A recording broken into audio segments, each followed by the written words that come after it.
This is RACEX, a TPP review of race and race relations in America. Not everything is about race, but when race matters to the story, we're going to talk about it honestly, examine the facts, and challenge the narrative. I wake up in the morning and I thank my God. Many people wish me down, but I still stand strong. Hello. This is our first episode of RACEX. Can somebody show me the story where a 18-year-old boy went out for the day with a group of black friends? Every one of those black friends made it back, but the white boy never did. And America was told not to look too hard at the people who came back. Because that is the question I want to talk about today. And before somebody gets excited and starts typing, black people kill white people too, save it. I know that they do. Okay? Everybody knows that. That is not the question I asked. I'm talking about circumstance.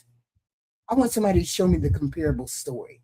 A young white male leaves home expecting to spend the day with a group of black friends, right?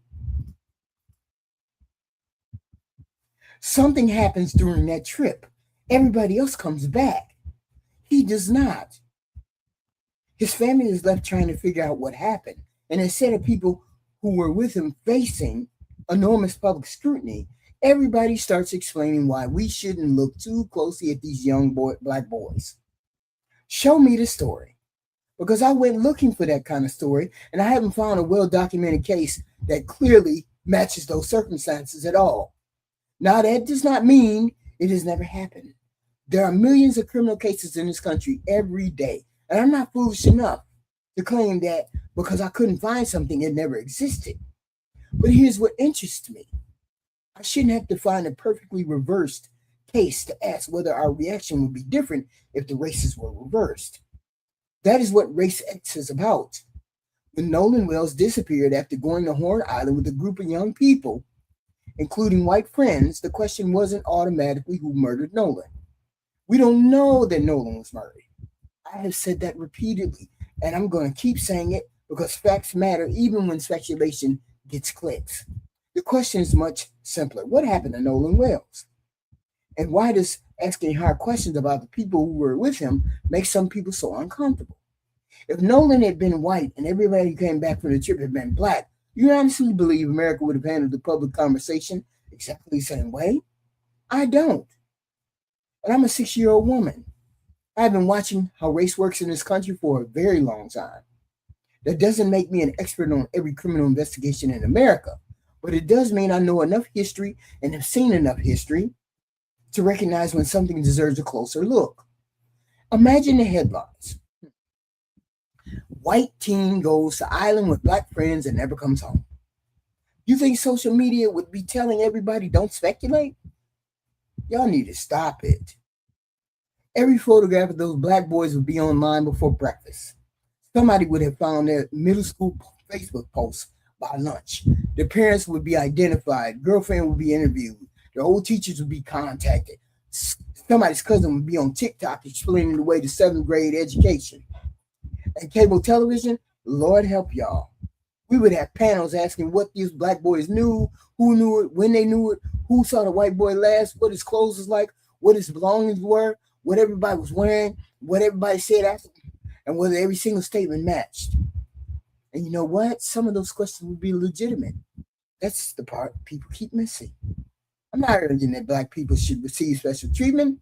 I'm arguing that black families deserve the same level of concern that America would demand of a white family. There's a difference.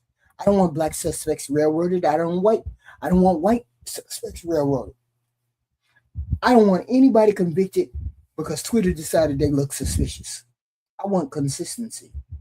If you would demand answers for a white mother whose son left with black friends and never came home, then don't suddenly discover patience, restraint, and the presumption that everything probably has an innocent explanation when the missing child is black.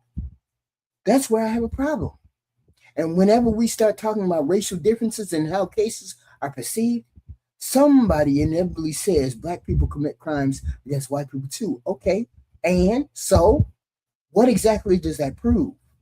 If I'm talking about whether one particular black family's questions are receiving adequate attention, telling me that some unrelated black person committed a crime against a white person somewhere else doesn't answer anything. That's not an argument. That's changing the subject. We can acknowledge racism committed by black people. We can acknowledge interracial crime in every direction. We can acknowledge that horrible people come in every shade humanity managed to manufacture. And after acknowledging all of that, my question is still sitting right here waiting for an answer. Would America react the same way if Nolan Wells were white and his friends who returned were black? Because I don't believe it would have. And I'm not basing that simply on emotion. We have decades of discussion and research concerning racial disparities in media coverage, perceptions of victims and amount of public attention different missing person cases received. That doesn't mean every white victim gets attention or every black victim gets ignored. Reality isn't not that neat, but patterns do happen to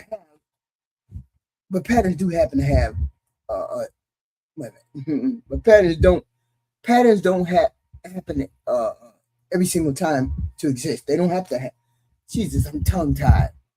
Patterns don't have to happen every day for them to exist. I'm trying to say that's another argument that drives me crazy. You point out a racial pattern and somebody finds one exception and acts like they just cracked the case. Well, here's a black person who got national attention, quote unquote. Okay, and then I can show you somebody who smoked cigarettes in 1995. That don't mean cigarettes became vitamins. An exception doesn't erase a pattern. And Nolan's case doesn't require me to know who caused his death to ask whether race affects how people respond to the unanswered questions. Those are separate issues. Maybe Nolan's death ultimately turns out to have been a tragic accident. Okay. If the evidence establishes that fact, then that's where the evidence takes us. Maybe investigators eventually provide an explanation that answers every major question his family has raised. Then we deal with those facts. But you don't get to tell people to stop asking questions simply because you don't like where those questions might lead. You definitely don't get to turn the conversation into why are you accusing white people? I'm not accusing white people of anything. I'm examining a situation involving specific people. Their race becomes relevant when I ask whether our reaction to those exact circumstances would change if the races were different. That's the experiment. Take Nolan out of the picture for 30 seconds. White boy, 18. He leaves with several black friends for a day on an island. They return. He doesn't. Now picture those black boys arriving home without him. Picture his mother asking where her son is. Picture the television covers. Picture the comments under those stories. Picture what people would immediately assume about those black boys. And then tell me with a straight face that race wouldn't enter the conversation. That is why this conversation belongs on my channel. Not because I can prove that racism caused Nolan's death. I can't. Not because I can prove his friends killed him. I can't. It belongs here because race can affect what happens after something happens too. Who gets believed, doubted, scrutinized? Who gets protection? Whose family gets called grieving parents? And whose family gets treated like they're causing trouble because they keep asking questions? That is where racial bias can show itself without anybody ever using a racial slur. And sometimes that's the hardest kind of talk about. Because everybody wants racism to arrive wearing a name tag. Most of the time it doesn't. Sometimes it's simply a difference in reaction, a difference in suspicion and urgency, and a difference in whose unanswered questions get bothered by. And that is why I keep coming back to this hypothetical white boy. I want you to imagine his mother. Her 18-year-old son leaves home with a group of black people. Everybody comes home except him. Everybody comes home. His belongings come back. He doesn't. Days pass. His body is recovered. There are questions about what happened during those hours. Now tell that white mother, stop asking no damn questions. Those boys haven't been charged with anything. You're making this racial, mama. Tell her she needs to stay quiet while everybody else gets to get back to their lives. How well do you think that would go over? That mother would be all over United States television. Frankly, if there were unanswered questions, she would have every right to be. That's my whole fucking point. I want the same energy for Nolan's mother. I don't want anybody else falsely accused. I don't want evidence impended. I don't want rumors presented as facts. But I absolutely want every reasonable question answered that she has. Who saw Nolan last? When? What happened during the relevant period? What did everyone who was there say? Do those accounts agree with the physical evidence in the timeline? Those aren't racial questions. Those are investigative questions. Race enters my discussion when I ask why people become so offended that we're asking them. And if the answer is, well, you shouldn't suspect people without evidence, I agree. Suspicion is not guilt. Questions are not convictions. Investigation is not persecution. Those distinctions apparently become complicated somewhere between Facebook and TikTok, where everybody either has to be completely innocent or headed to the death chamber by Thursday. Real investigations don't work that way. You ask questions precisely because you don't know what happened. And I'm tired of the idea that asking questions about a case involving white people automatically means a black person is playing the race card. No. Sometimes we're checking the race card you've already been playing without noticing it. Would you respond the same way? Would you demand the same evidence? Would you extend the same benefit of the doubt? Would you have the same patience? Would you protect those black boys from public speculation as fiercely as you protect those white boys? That's the test. And I don't think America passes nearly as often as we'd like to tell ourselves. So I'm still looking. Show me the comparable case. Show me the 18-year-old white boy who went away with a group of black boys and never came home. That's the same unresolved circumstance that we find ourselves in with Nolan Wells. And if somebody finds one, I'm not going to run from it. I want to see how the case was handled. I want to see how his friends were handled. I want to see how the media covered them. I want to see how law enforcement talked about them. I want to see what the public assumed before the evidence was complete. Because that would actually tell us something. Until then, I'm not going to pretend that saying black people commit crimes too answers the question. It doesn't. Question ain't whether black people are capable of doing terrible things. Human beings settled that question several thousand years ago.